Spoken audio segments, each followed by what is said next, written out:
may yuridillahu bihi khairan yufaqihu fiddin. Siapa orang-orang yang dimuliakan Allah, siapa orang-orang yang diberi Allah kebaikan itu, yufaqihu fiddin. Ukurlah diri kita Bapak Ibu hari ini, semakin paham tak kita dengan agama ini, semakin berubah tak kelakuan kita di akhir-akhir ujung usia ini, semakin bagus nampaknya Pak Ustaz. Solatnya makin cepat datangnya, solatnya makin banyak zikirnya, solat makin khusyuk. Alhamdulillah, itu satu kemuliaan yang Allah berikan Bapak Ibu kepada kita. Jangan ragu lagi. Konsepnya, ukurannya, barometernya, man tala umruhu wa hasuna amaluhu. Yang panjang umurnya makin bagus kelakuannya. Syarrun nas, seburuk-buruk manusia itu man tala umruhu wa sa'a amaluhu. Panjang umurnya makin buruk kelakuannya.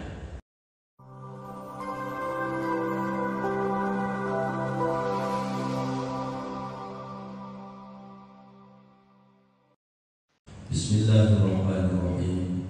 Assalamualaikum warahmatullahi wabarakatuh. Waalaikumsalam warahmatullahi wabarakatuh. Alhamdulillahilladzi qad akhraja nata'ijal fikri li arbabil hijab wa hatta anhum min sama'il aqli kulla hijabin min sahabil jahli. Asyhadu an la ilaha illallah wahdahu la syarika lah wa asyhadu anna Muhammadan abduhu wa rasuluhu la nabiyya ba'da. Subhanaka la ilma lana illa ma 'allamtana innaka antal alimul hakim. Wa qala rabbi shrah li sadri wa yassir li amri wahlul 'uqdatam min lisani yafqahu qawli. Shadaqallahul 'azim. Allahumma faqihna fid din wa 'allimna ta'wil wahdina ila siratikal mustaqim. Amin walhamdulillahi rabbil alamin. Orang tua kami yang sangat kami hormati dan kami muliakan, pengurus masjid beserta seluruh jamaah, keluargaku yang senantiasa diberi Allah kita kekuatan dan berharap diberi keistiqomahan sampai akhir hayat kita melakukan amal-amal soleh ini, sehingga besok ini menjadi asbab kita dimuliakan Allah dari dunia ini, terlebih-lebih di akhirat besok masuk surga kita bersama-sama dengan Nabi kita Muhammad sallallahu alaihi wasallam. Amin ya rabbal alamin. Subuh yang mulia ini Bapak Ibu, ada dua hal yang perlu kami sampaikan. Kita dasari ambil kajian ini dari surah Ali Imran 112. Kata Allah dalam Al-Quran, A'udzu billahi minasyaitonir rajim. Bismillahirrahmanirrahim. Duribat 'alaihimuz zillatu aynama suqifu illa bihablin minallahi wa hablin minan nasi. Al-ayat sampai akhir ayatnya. Shadaqallahul azim wa shadaqa rasuluhun nabiyul karim wa nahnu ala dzalika minasyahidin wasyakirin walhamdulillahi rabbil alamin. Bapak Ibu, keluargaku semua yang hadir pada subuh ini, duribat alaihi musillah, ditimpakan Allah kepada mereka itu zillah, kehinaan. Kenapa Allah timpakan kepada mereka manusia itu kehinaan? Karena mereka melalaikan dua hal Bapak Ibu. Kalau kehinaan yang dialami dalam hidup ini, mungkin kita merasa terhina dengan kemiskinan, atau terhina kita mungkin disepelekan orang, atau mungkin terhina kita dari ketidakmampuan, atau mungkin terhina kita dari berbagai hal permasalahan dunia. Maka yakinlah saudaraku, keluargaku, kehinaan dunia ini dia akan berakhir semua dengan diakhiri dengan kematian kita menghadap Allah Subhanahu wa ta'ala. Maka tidak selamanya Bapak Ibu kemiskinan itu kehinaan, dan tidak juga selamanya kekayaan itu kemuliaan. Tidak selamanya juga sakit itu kehinaan, sehat itu pun tidak selamanya kemuliaan. Lalu ada orang pagi ini sedang meratap kepada Allah, menangis dia kepada Allah, kenapa aku miskin ya Allah? Padahal aku sudah rajin ibadah. Kenapa aku tetap begini saja, hidupku tak ada perubahan ya Allah? Dia sedang mengandalkan akalnya. Dia berpikir kemiskinan yang diberi Allah kepadanya merupakan kebencian Allah, kehinaan yang Allah timpakan kepadanya. Padahal kalau imannya berkata, jangan-jangan disebabkan karena miskinlah kita dibuat Allah, masih tetap istiqomah kita beribadah kepadanya. Karena sejarah membuktikan lebih banyaknya orang lulus dalam kemiskinan ketaatan kepada Allah dibandingkan dengan gelimang harta kemewahan mereka durhaka kepada Allah. Dibaca dalam Al-Quran dalam sejarah, Qarun itu bukan orang miskin mendurhakai Allah. Ketika Qarun itu miskin, sepupunya Nabi Musa, dia taat kepada Allah. Dia juga ikut ajaran Nabi Musa. Tapi ketika dikasih Allah harta, diminta Nabi Musa zakatnya supaya diberikan juga kepada fakir miskin. Apa kata dia dengan sombongnya? Ini adalah hasil kerja keras. Fir'aun itu bukan orang miskin mendurhakai Allah. Dia karena punya kuasa, dia anggap kuasanya mulia, maka kemudian dia tantang Allah. Dalam Al-Quran Allah abadikan, Ana Rabbukumul A'la, saya Tuhan yang maha tinggi, kata Fir'aun. Yang miskin yang hampir lulus ada juga, bernama sahabat Nabi Sa'labah, yang sampai-sampai setiap habis sholat dia selalu keluar duluan, tak ikut zikir beserta Nabi. Dipanggil Nabi, kenapa kau lakukan demikian Sa'labah? Tak ada yang kau inginkan dari Allah, tak ada lagi yang mau kau zikirkan, kau hajatkan sama Allah. Kata Sa'labah, saya ingin sekali ya Rasul ikut zikir, saya ingin sekali ikut berdoa bersama jamaah ini. Tapi ya Rasul, saya ini adalah sangat-sangat miskin. Kain yang saya pakai inilah satu-satunya kain kami di rumah, berganti-gantian dengan istri saya. Kalau saya ikut zikir lagi, nanti istri saya akan sholat di ujung-ujung waktu. Maka saya harus pulang ya Rasul, karena kain inilah satu-satunya kami pakai berganti-gantian untuk melakukan sholat. Lalu apa kata Nabi? Bersabarlah engkau dalam kemiskinan ini, semoga Allah ridho kepada engkau. Apakah Sa'labah ridho? Ya tak ridho. Ya minta didoakan sama Rasulullah, ya Rasulullah, doakan saya supaya saya jadi orang kaya, supaya bisa saya seperti sahabat lain, bisa besertamu ya Rasul berzikir berdoa. Nanti kamu tidak kuat untuk menanggungnya wahai sahabat. 3 kali di kesempatan lain didatangi lagi Nabi, sampai Nabi doakan dia asbab doa itu. Maka kemudian kita yakin doa Nabi itu tidak akan pernah ditolak oleh Allah, dikabulkan Allah. Apakah Sa'labah ketika dia susah, ketika dia miskin, durhaka kepada Allah? Tidak Bapak Ibu. Tapi ketika kaya raya, setelah kambingnya beranak pinak, kemudian dia tak sempat lagi, jangankan sholat berjamaah, Jumatan pun tak datang lagi. Nauzubillah. Berkacalah dari sejarah ini. Yang mau kita bicarakan ini adalah kehinaan dunia hanya sebatas kematian akan berakhir. Kalaupun itu kita anggap kehinaan, kemiskinan, penyakit dan segala macamnya, selesai dunia, berakhirlah kehinaan itu. Tapi kehinaan yang berkekalan, kehinaan yang sangat-sangat kita khawatirkan adalah kehinaan yang dibuat oleh Allah, dicampakkan ke dalam diri seorang manusia. Apa kehinaan itu? Yang pertama, kehinaan tidak diberi Allah dia hidayah, petunjuk, dia pilih jalan lain, tidak menyembah Allah Subhanahu wa Ta'ala.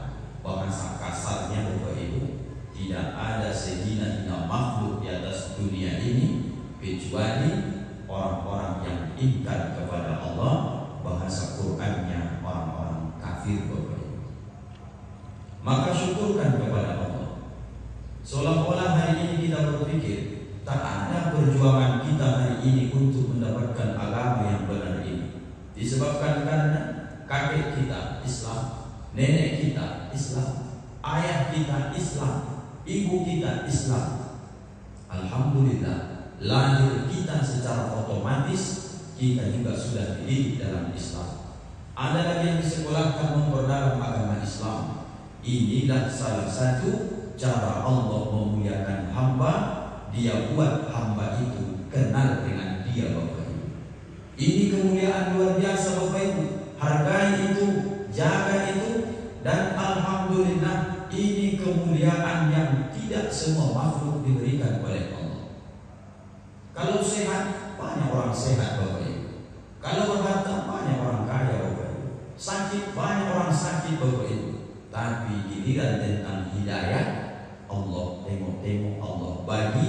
Dan bahkan ada yang awalnya dia dapat hidayah, di pertengahan usianya dia disesatkan oleh Allah Subhanahu wa Ta'ala. Apakah Allah itu jahat? Tidak. Itu semua dari kudrat iradat yang dititipkan Allah dalam tauhid kepada hambanya. Maksudnya gimana Pak Ustaz? Ada orang hari ini sedang berkata, semua ini kan sudah diatur oleh Allah, lalu pasrahkan saja sama dia. Kalau nanti Allah beri kita kekuatan sholat ke masjid, ya tentukan Allah yang gerakkan kaki kita. Kalau Allah tak izinkan kaki ini bergerak, kan tak bergerak dia. Itulah tauhid yang disebut tauhid Jabariyah dan Qadariyah. Itu salah.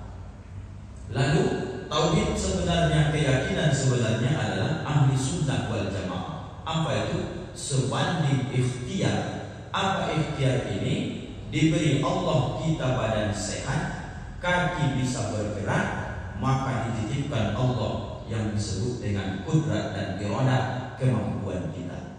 Jadi kalau kita melakukan maksiat, jangan pernah salahkan Allah. Aku tak akan mungkin melakukan maksiat ini kalau Allah tak izin, kata dia. Allah sudah titipkan engkau kekuatan, dititipkan engkau akal, maka dengan akal itu Allah titipkan engkau kuasa. Kemana kau gunakan tanganmu, kemana kau gunakan kakimu, maka tidak ada sedikit pun Allah menzolimi, jahat terhadap hamba-hambanya. Jadi jangan Bapak Ibu memakai prinsip semua sudah ditakdirkan Allah. Kalau Allah katakan begini, ya begitu. Tidak ada kekuatan kita di situ. Sejauh itu betul, tapi mempasrahkan semuanya kepada Allah, itu nanti jadi masalah dalam kehidupan kita. Maka ikhtiar terus. Bangun subuh ini kalau tak dilawan ngantuk, jangan salahkan Allah. Allah tidurkan saya, kata dia. Tak bisa. Lawan rasa ngantuk. Man yuridillah, siapa yang dimaksudkan oleh Allah itu khair, dalam kebaikan. Di sinilah dia kemuliaan itu. Man yuridillahu bihi khairan yufaqihu fiddin, maka cirinya akan Allah pahamkan dia dengan agama. Jadi Bapak Ibu, mengukur diri kita ini apakah mulia, diberi Allah kita kebaikan, makin Allah pahamkan kita dalam agama ini. Apakah cukup hanya sekedar dipahami Pak Ustaz? Paham dalam artian bagaimana ilmu tetap update bertambah, maka pengamalan kita pun bertambah. Bahasa sederhana orang ujung batunya, makin bertambah ilmu kita, tentu makin baik perbuatan kita. Jangan sampai ilmu bertambah, kelakuan tak berubah. Atau jangan sampai ilmu bertambah, kelakuan bertambah buruk. Jangan sampai ilmu bertambah, tak ada perubahan sama sekali. Itu belum disebut dengan yufaqihu, belum paham dia, hanya sebatas teori saja. Maka banyak orang yang berilmu, dia juga akan dilaknat Allah disebabkan karena satu, dia dikasih Allah ilmu, tak diajarkan sama Dan yang paling buruknya, dia sudah berilmu, tak diajarkan ke orang, ilmu itu pun tak bisa merubah dirinya supaya lebih baik. Itu lebih parah dari Bapak Ibu. Yang kita khawatirkan itu sudah kita tak paham, kemudian ada kajian-kajian ilmu, kita memerangi kebodohan itu, tidak ada niat sedikit pun untuk datang menambah ilmu kita. Itu yang paling parah Bapak Ibu. Jadi konsepnya may yuridillahu bihi khairan yufaqihu fiddin. Siapa orang-orang yang dimuliakan Allah, siapa orang-orang yang diberi Allah kebaikan itu, yufaqihu fiddin. Ukurlah diri kita Bapak Ibu hari ini, semakin paham tak kita dengan agama ini, semakin berubah tak kelakuan kita di akhir-akhir ujung usia ini, semakin bagus nampaknya Pak Ustaz. Solatnya makin cepat datangnya, solatnya makin banyak zikirnya, solat makin khusyuk. Alhamdulillah, itu satu kemuliaan yang Allah berikan Bapak Ibu kepada kita. Jangan ragu lagi. Konsepnya, ukurannya, barometernya, man tala umruhu wa hasuna amaluhu. Yang panjang umurnya makin bagus kelakuannya. Syarrun nas, seburuk-buruk manusia itu man tala umruhu wa sa'a amaluhu. Panjang umurnya makin buruk kelakuannya. Ukurannya itu saja. 1444 Hijriah itu apa kelalaian kita? Masuk 1445 bisa kita rubah keburukan itu dengan kebaikan. Itu sudah cukup menjadi ukuran kita sudah berada dalam kemuliaan kebaikan yang diberikan Allah. Yang biasanya datang ke masjid berkumandang azan, besok angsurlah nanti zuhur as-salatu wassalamu alaihi, sudah berangkat dari rumah. Itu perubahan Bapak Ibu. Sekecil-kecil itu perubahan. Jadi hijrah kita tak perlu terlalu berat-berat, karena kita yang tahu diri kita. Yang biasanya sudah datang kadang sudah sholat sunnah, kemudian juga nanti lanjutkan dengan zikir. Nanti di mana kekurangannya? Bisa saja kadang-kadang kita malas menuntut ilmu, tingkatkan sebanding ilmu dengan amal yang kita lakukan supaya makin bagus dia. Nah, Bapak Ibu yang dimuliakan Allah, perbaikilah ini yang pertama. Kenapa dia bisa mulia? Illa bihablin minallah, kecuali dia perbaiki hubungannya dengan Allah. Bagaimana cara memperbaiki hubungan dengan Allah? Konsep pertama, perbaikilah sholat kita. Dari mana perbaiki sholat? Jaga awal waktunya. Setelah dapat jaga awal waktunya, usahakan berjamaah. Setelah berjamaah Pak Ustaz, ambil kemuliaan, berdoa berjamaah.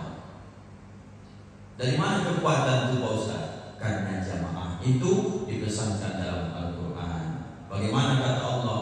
Waqtasimu bihablillahi jami'an wala tafarraqu. Berpegang teguh kepada tali agama Allah, wala tafarraqu, wala dan jangan, tafarraqu berpecah belah, bercerai-berai. Maknanya jamaahlah kamu supaya kamu kuat. Makin makmur masjid ini, makin banyak ide yang bisa dibuat, maka keluarlah keberkahan marwah orang Islam dari masjid dan salamul iman. Maka Bapak Ibu, tidak ada alasan kita menunggu rumah kita masing-masing, asal dipanggilnya datang, usahakan datang. Apa maksudnya Pak Ustaz? Mumpung sehat, mumpung sempat, mumpung bisa, paksa-paksakan melakukan kebaikan di saat kita sakit besok, supaya kebaikan itu terus mengalir buat Allah Subhanahu wa ta'ala. Kalau sudah nanti tak bisa berjalan, pengen ke masjid, tidak ada lagi penyesalan yang muncul. Mumpung sehat Pak, bengkak-bengkak sidik remati, berangkat saja. Apa sebab? Ada masanya besok. Kalau kita langsung wafat, selesai. Tapi ini kadang diujinya dengan penyakit. Penyesalan terbesar ketika sehat tak beramal, saat sakit ingin sekali beramal. Ini yang pertama, perbaiki hubungan Pak dengan Allah. Wahabalin minan nas, yang kedua, perbaiki hubungan antar sesama kita manusia. Mulailah kita Pak belajar menjaga lisan, jangan menyakiti orang lain, jangan menyinggung orang lain, jangan lagi ada yang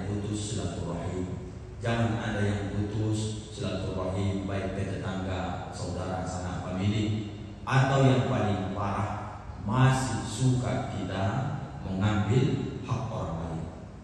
Mumpung masih ada kesempatan. Kesempatan apa Pak Ustaz? Hidup Bapak Ibu. Kalau meninggal kita subuh ini, banyak dosa kepada manusia kita lakukan. Tidak semua Bapak Ibu anak kita tahu dosa itu. Terutama dosa yang mungkin pernah kita mengambil hak orang, yang selama ini kita tutupi keburukan itu, tak mungkin kita ceritakan kepada anak kita. Meninggal kita, siapa yang bisa menyelesaikan itu? Tak ada, kecuali diri kita sendiri. Maka hidup ini adalah kesempatan memperbaiki diri Bapak Ibu. Mulailah belajar, jangan menyakiti hati orang di mana kita berada. Selalu kita seperti laksana lebah. Hingga di tempat itu tidak pernah ada dahan yang patah, tidak ada daun yang koyak.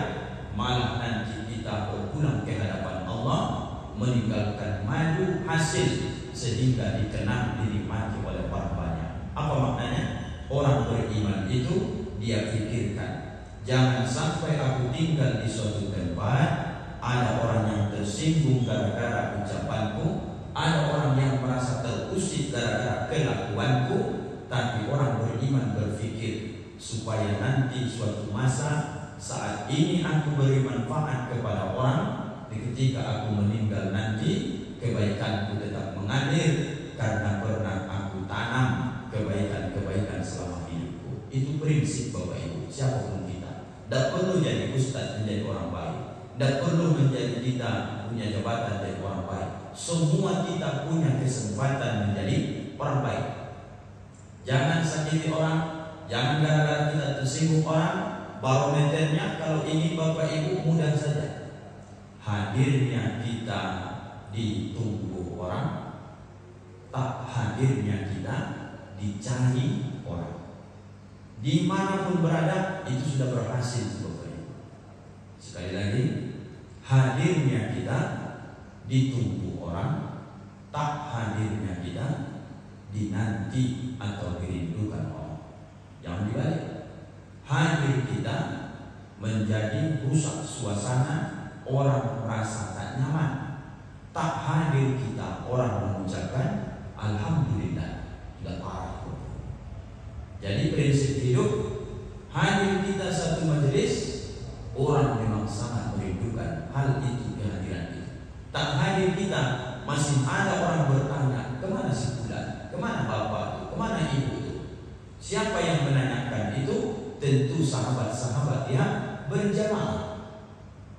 Serajin apa bapak sholat berjamaah ke rumah Allah ini, besok bapak suatu masa sakit atau pergi ke Sumbar, 2 hari bapak tak hadir di sini, pasti orang akan bertanya, jangan-jangan bapak itu sakit, jangan-jangan bapak itu mungkin ada musuh, jangan-jangan orang bertanya. Di situ sudah kita masukkan manfaat kepada hati orang lain. Jangan sampai pernah kita hidup seolah-olah tidak pernah kita hidup di dunia ini, saking tak ada orang yang ingat kepada kita Bapak Ibu. Nauzubillah. Nah, yang terakhir Bapak Ibu, jangan sampai kita menzalimi orang lewat harta.